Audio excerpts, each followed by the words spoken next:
대출 다 막혀서 경매 못하겠다고요? 큰맘 먹고 경매 좀 해보려고 했는데 하지 말라는 하늘의 뜻인가 싶죠? 걱정 마세요. 아직도 방법은 있습니다. 이 매매사업자 대출이 막힌 게 이번이 처음일까요? 아니요. 전에도 막혔었어요. 그러면 그때는 경매를 아무도 안 했을까요? 정확히 뭐가 되고 뭐가 안 되는지 알아야 올바른 판단을 할 수가 있습니다. 오늘은 다주택자부터 무주택자까지 지금 경매로 돈을 벌려면 어떻게 해야 하는지 총 정리를 해드릴게요.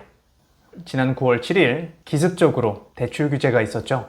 발표한 내용은 많지만 경매하는 저희한테 중요한 건 이거 하나입니다. 수도권에 매매사업자 대출이 막혔다. 일단 현재 대출 상황에 대해서 간단히 정리하고 갈게요. 우리가 대출은 개인 대출이 있고 사업자 대출이 있다고 말씀드렸었어요. 그래서 지난 6월 27일에 수도권에 대한 개인 대출 규제가 있었죠. 대출을 최종적으로 1주택자가 되는 사람만 해주겠다. 무주택자이거나 1주택자인데 원래 집을 팔고 새 집으로 이사가는 사람까지만 대출을 해주겠다고 했었어요. 6개월 내에 전입도 해야 되고 대출 한도도 6억으로 줄었습니다. 이번에 대출 규제는 사업자 대출에 관한 겁니다. 우리가 이제 개인 대출 규제가 있은 후에도 매매사업자 대출을 이용해서 계속 경매를 하고 있었는데 이번에 수도권에 대한 매매사업자 대출을 중지를 했어요.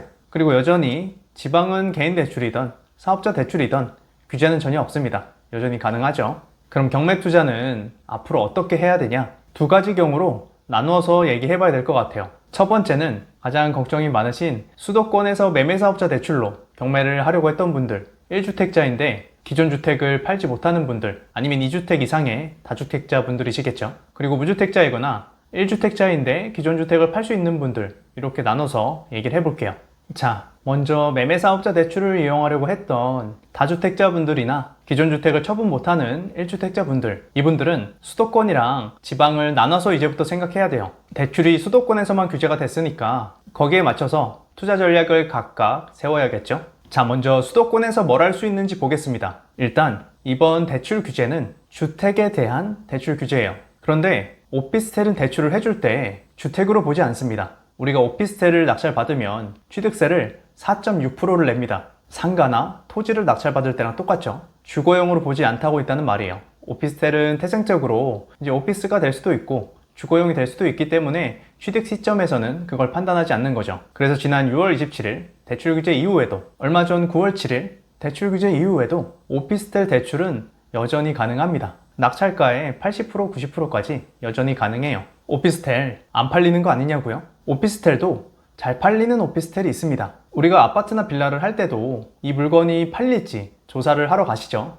이 오피스텔도 똑같아요. 팔리는 오피스텔을 고르면 되는데 대표적인 게 아파텔이라고 불리는 이제 평수가 넓은, 구조적으로는 아파트랑 똑같은 그런 오피스텔들이죠. 그런 오피스텔 중에서도 실거래가가 어느 정도 찍히고 있는, 매매가 어느 정도 활성화된 그런 단지는 충분히 매도가 되겠죠. 그리고 원룸같이 평수가 작은 오피스텔 중에서도 수요가 많은 곳에서는 그래도 거래가 종종 돼요. 강남 같은 서울 주요 지역에 있는 오피스텔들은 거래가 어느 정도 되겠죠. 오피스텔에 입찰하시면 오히려 전에 수도권에서 아파트를 입찰하시는 것보다 낙찰이 더 쉬울 수도 있어요. 단순히 오피스텔이라는 이유 하나만으로 입찰을 덜 하니까요. 여러분도 오피스텔이라고 그냥 제끼시지 마시고 속는셈 치고 한번 찾아보세요. 생각보다 거래가 되는 오피스텔이 꽤 있습니다. 그리고 이제 두 번째는 소액 빌라를 현금으로 투자하는 거예요. 내가 투자금이 1억 정도 돼서 전에는 3억 정도 하는 아파트나 빌라를 입찰했었다면 이제는 이 1억을 가지고 대출 없이 살 수 있는 물건을 하는 거죠. 내 투자금이 5천만 원이라면 5천만 원으로 살 수 있는 물건을 하셔도 돼요. 그러려면 아파트가 아니라 이 빌라 중에서도 조금 외곽에 있는 빌라, 그런 빌라들을 하시면 됩니다. 물론 아무거나 하시면 안 되고 이런 소액 빌라 중에서도 매도가 충분히 가능한 물건들이 많아요. 그래서 그런 물건들은 입찰하셔도 되겠죠. 내가 현금으로 투자하는 만큼 수익률을 그만큼 높게 잡으시면 돼요. 나만 대출이 안 되는 게 아니기 때문에 경쟁률도 분명히 전부 다 줄어들 거예요. 그러면 수익률을 조금 높이더라도 낙찰 가능성이 충분히 있겠죠. 실제로 저희 수강생 분 중에 한 분은 벌써 1,800만 원짜리 빌라를 하나 낙찰 받으셨습니다. 그리고 우리가 지분 투자가 있어요. 주택 같은 경우에 부부 공동 명의로 했거나 상속을 받으면서 집주인이 3명, 4명 된 그런 집들이 있거든요. 그런 지분 중에 일부 지분이 나온 물건들을 지분 물건이라고 하는데 어차피 대출이 안 돼서 100% 현금 투자를 할 거라면 이런 지분 투자를 하셔도 돼요.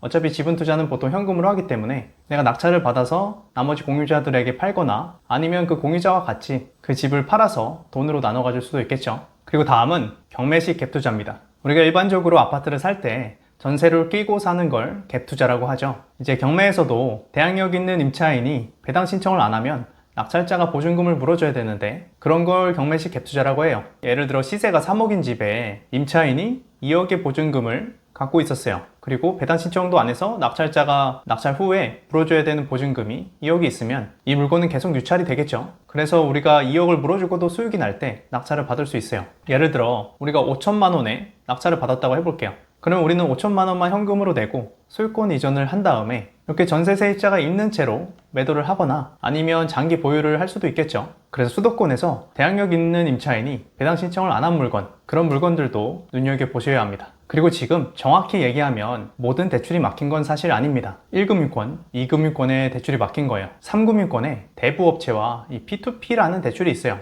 이 P2P 대출은 뭐냐면 제가 낙찰받아서 대출을 하고 싶어요. 이 P2P 대출 사이트에 신청을 합니다. 그러면 이제 이 플랫폼에서 대출을 해줄 개인들을 모집해요. 그래서 그 개인들이 돈을 모아서 저에게 대출을 해주는 거죠. 물론 이 3금융권이니까 이율이 조금 높긴 합니다. 이제 대부업체보다는 이 P2P 대출이 조금 싼데 싼 곳은 8%에서 비싼 데는 15% 정도까지도 하고 그것뿐만 아니라 대출 총 금액에 대한 수수료로 2%에서 5% 정도 떼요. 예를 들어 내가 1억의 대출을 받았다. 그러면 수수료로 200 이상을 내야 할 수 있는 거죠. 그런데 이런 대출을 무조건 외면하기보다는 내가 매도가 확실한 물건이라면 이용해도 괜찮다고 생각해요. 단 입찰가를 전보다는 낮게 들어가야겠죠. 내가 전에 2금융권에서 대출을 받았을 때 이자비로 500만 원을 빼놨다면 이제는 1000만 원, 1500만 원 빼고 입찰을 하시면 됩니다. 이 P2P 업체에서 대출을 하게 되면 일시적으로 신용도가 약간 떨어질 수는 있는데 나중에 매도를 하고 나서 대출을 갚으면 대부분 다 회복이 되실 거예요. 물론 무작정 공격적으로 할 때 이 P2P 대출을 쓰시는 건 저도 말리고 싶지만 매도가 확실한 물건이라면 사용을 고려해봐도 괜찮다고 생각해요. 그리고 사실 제일 좋은 건 지방에 투자하시는 거예요. 지방은 아직 대출이 하나도 안 막혔잖아요. 개인 대출도 할 수 있고 매매사업자 대출도 할 수 있으니까 지방의 아파트와 빌라에 입찰할 수 있는 물건이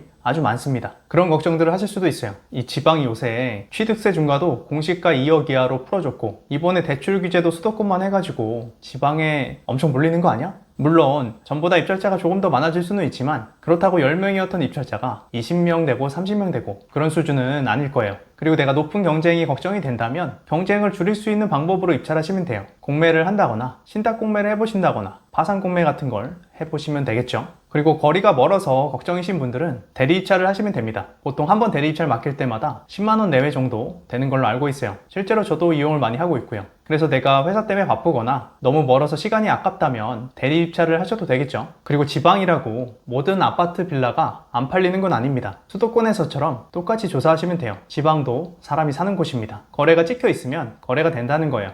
자, 다음은 무주택자 그리고 1주택자이지만 기존 주택을 처분할 수 있는 분들. 사실 이분들은 최근 몇 년 중에 경매로 내 집 마련을 할 수 있는 최고의 기회가 아닐까 싶습니다. 아무래도 입찰 경쟁률이 전보다 떨어질 테고 입찰할 수 있는 사람들이 제한적이기 때문에 내가 내 집 마련 목적으로 입찰을 한다면 낙찰 가능성이 아주 높아질 거예요. 그리고 내가 무주택자를 유지한 채로 또 투자를 하고 싶은 분들도 있을 수 있겠죠. 내가 월세를 살면서 투자를 한다든지요. 그런 분들도 기회가 아주 많을 것 같아요. 이분들은 절대 지방엔 입찰하지 마시고 수도권에 집중적으로 입찰하시는 걸 추천드려요. 근데 또 이런 걱정하시는 분들이 또 있을 것 같아요. 수도권에서 어떻게 대출을 한다고 쳐도 이제 안 팔리는 거 아니야? 대출 규제인데. 아닙니다. 6월 규제 전에도 이번 규제 전에도 매수자는 대부분 실거주자분들이었어요. 이분들은 아직도 대출이 나오죠. 사실상 대출 규제가 이분들에겐 없어요. 단 조심해야 할 부분은 6억 대출로 못 사는 고가 아파트 같은 경우엔 최근 매매가 조금 줄었습니다. 하지만 내가 하려는 물건이 7억, 8억 이하의 아파트 빌라라면 전혀 상관이 없어요.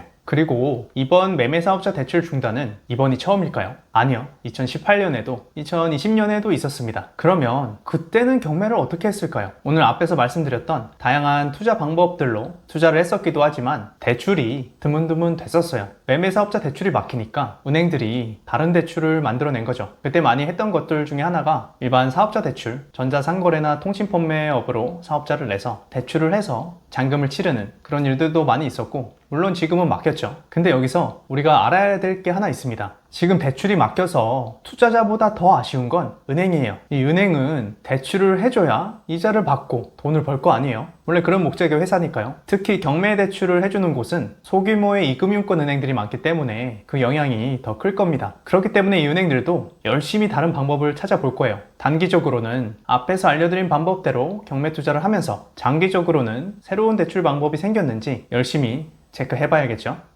제가 처음 경매 공부를 시작했던 2020년쯤에도 대출 규제, 세금 규제 이런 게 엄청 많이 생기던 때였어요. 그래서 저도 초보였으니까 막 겁나서 방법을 찾아볼 생각은 못하고 그냥 딴 거 하러 갔어요. 뭐 상가, 토지, 지식산업센터 이런 것들이요. 근데 2, 3년 지나고 보니까 내가 딴 데 가서 기웃기웃할 때 꿋꿋이 아파트 빌라 하면서 방법을 찾아냈던 분들은 많은 수익을 거두셨더라고요. 그때 깨달았죠. 아, 규제는 멈추라는 신호가 아니라 그냥 길을 바꾸라는 신호구나. 언제나 길은 있습니다. 그 길을 헤쳐나갈 용기가 없을 뿐이죠. 오늘도 누군가는 경매로 돈을 벌고 있습니다. 긴 영상 끝까지 봐주셔서 감사합니다. 제가 더 많은 분들께 도움이 될 수 있도록 구독과 좋아요 부탁드리고요. 그럼 오늘도 화이팅!